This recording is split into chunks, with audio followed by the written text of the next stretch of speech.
Now there's no reason we can't continue going around the circle and around the circle and around the circle, either way, for either function. So that it should be clear that if we do go around the circle again, we're just going to continue whatever pattern we have, and we would get another copy of this curve appended right here, and then another one here, where this axis corresponds to the arc distance, total arc distance we've moved since we started. So that we could extend the graph of the sine function, let's say just this far. It could extend much further, but I don't want to take the time to draw it much further than that. But I do want to have this part of it to illustrate what I'm going to illustrate here, okay? And it is what I'm going to illustrate is simply, first of all, graphically, this is at least plausible, that each point from the sine function is shifted the distance that corresponds to one quadrant to the left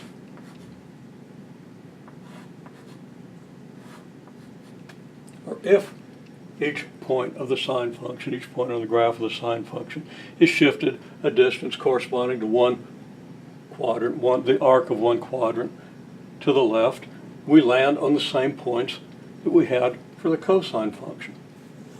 Okay, so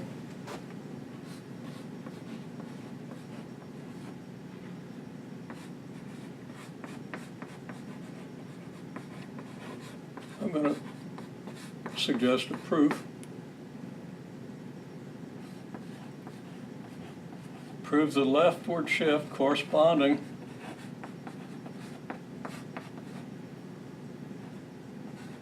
to the arc of one quadrant, and it should be clear what I mean by that.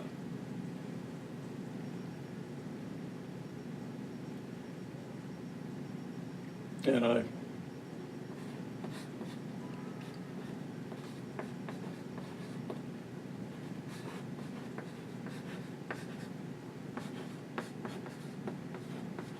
didn't write down everything I should have, so I'll say leftward shift of the points of the sine graph corresponding to an arc of one quadrant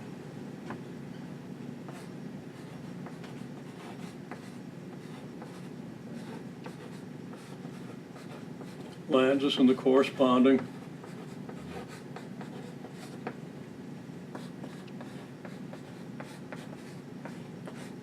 points of the cosine graph. Now ordinarily I'd write this out before I start talking on the screen for two reasons. One, so I can correct little glitches like that, but the other, because this is really, really important. Okay? Why is it? When I say prove, well, how do you prove? You start by asking yourself, why is it that this point lands on this point lands on this point, this point lands on this point? And the answer to that is fairly straightforward if you really understand what's going on with these circles and how they relate. So I think that's a reasonable thing to ask you to attempt to prove. You might not get a publishable mathematical proof out of it, but you should get, hopefully will get, a decent explanation of why this is.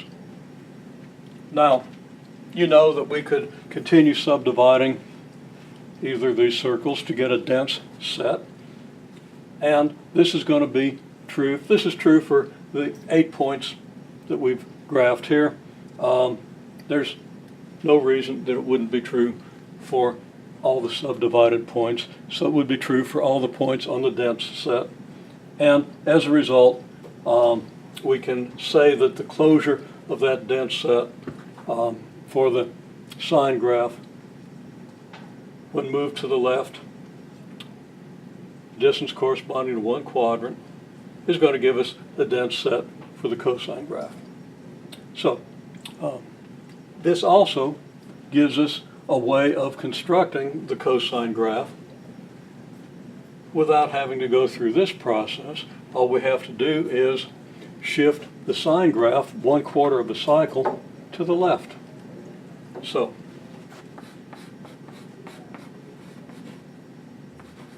alternative construction of the cosine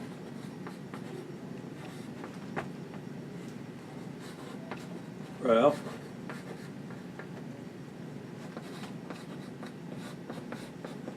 shift the sine graph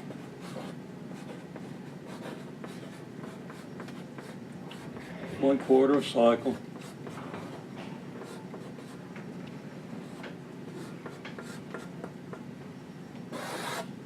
to the left.